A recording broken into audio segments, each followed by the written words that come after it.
नमस्कार मु doctor Manorama Mahanti IMD Bhubaneswar पूरा ओडिशा राज्य ब्रीफिंग करुच्ची। आज 23 मार्च 2026 आम विश्व पाणीपाग दिवस पालन करुचु सेलिब्रेट करुचु जोटा आज विषय वस्तु रही ऑब्जर्विंग टुडे प्रोटेक्टिंग टुमोरो जोटा रही ओडिया आज पर्यवेक्षण काली को सुरक्षा जोटा कि आम जो ऑब्जर्वेशन नहीं कि विभिन्न माध्यम विभिन्न इंस्ट्रूमेंट यूज करके जो ऑब्जर्वेशन नहीं फोरकास्ट करूँ पूरा देशवासी सुरक्षा सेटा आज थीम रही जो ऑब्जर्वेशन केवल आमर ओडिशार नुह कि इंडिया नुह पूरा विश्व आम ऑब्जर्वेशन पूरा डेटा मेट्रोलॉजिकल डेटा नहीं एक्सचेंज करके बेस पूरा आमर सरफेस पाइका माने पानी पाइका जमी ओशन पाइका इवन एयर पाइका फोरकास्ट दे पारुछु देबार सक्षम भी हो पारुछु। जो देखा गत 24 घंटार रेकर्ड तेरे सर्वाधिक तापमात्रा रेकर्ड कर 37 डिग्री सेल्सियस महिसापड़ ढेंकानाल जिले में ता सहित अलग जगह गुड़िक पूरा मोस्ट जब देखिए पूरा ओडिशा राज्य में स्वाभाविक तापमात्रा ठारू 3 ରୁ 5 डिग्री तापमात्रा कम रही।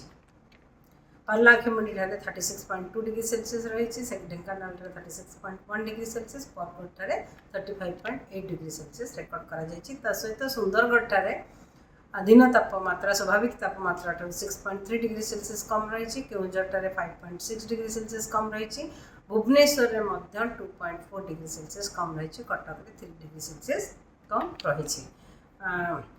बर्तमान सेमती किसी विशेष पाणीपाग स्थिति नहीं किंतु आगामी 24 आवर्स 24 घंटे मयूरभंज बालेश्वर केउंझर गजपति रायगड़ा कोरापुट मालकानगिरी जिले में कामहा स्थान में हल्का वर्षा होबार संभावना रही। काली 24 तारीख कोरापुट मालकानगिरी जिले में कामहा स्थान में कि 1 किलोमीटर स्थान में हल्का वर्षा होबार संभावना रही। 25 तारीख में हल्का मध्यम वर्षा होबार संभावना रही।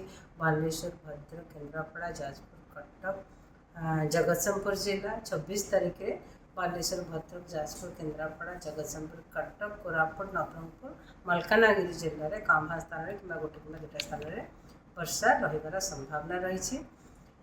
27 तारीख में वर्षार परिमाण वृद्धि पाइब आमर अभ्यंतर ओडिशार जिला गुड़िक आ उत्तर ओडिशार उत्तर उपकूलवर्ती अंचल जिला गुड़िक किछि स्थान में हल्का मध्यम वर्षा रहिबार संभावना रही। सहित दक्षिण उपकूलवर्ती अंचल जिला गुड़िक वर्षा कामहा स्थान में कि 1 किंवा 2 स्थान रहिबार संभावना रही।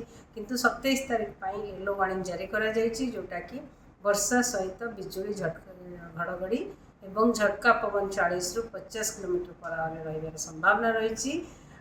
जिला गुड़िक बरगढ़ झारसुगुड़ा सुंदरगढ़ केउंझर मयूरभंज बालेश्वर जाजपुर भद्रक केन्द्रापड़ा कटक जगतसिंहपुर कंधमाल गंजाम गजपति रायगड़ा जिले में ता सहित 28 तारीख में वर्षा कंटिन्यू रमर अभ्यंतर ओडिशार जिला गुड़िक मोस्टली हल्का मध्यम वर्षा कामहा स्थान होबार संभावना रही। किंतु उपकूलवर्ती अंचल जिला गुड़िक सहित मयूरभंज केउंझर जिले में हल्का मध्यम वर्षा किछि स्थान में होबार संभावना रही। सहित वार्निंग जारी करा जायछि केउंझर मयूरभंज बालेश्वर गंजाम गजपति जिला को येलो कलर वार्निंग जोटा कि वर्षा सहित बिजुली घड़घड़ी झटका पवन 40 ରୁ 50 किलोमीटर पर आवर रहिबार संभावना रही।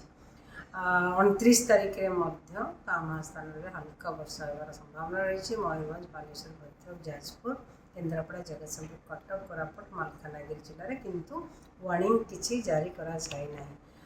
जो देखा तापमात्रा दिन तापमात्रा पूर्वानुमान तेरे दिन तापमात्रा आगामी 4 ରୁ 5 दिन भितर 2 ରୁ 4 डिग्री सेल्सियस बढ़िबार संभावना रही। परवर्ती समय विशेष परिवर्तन होबार संभावना नहीं। धन्यवाद।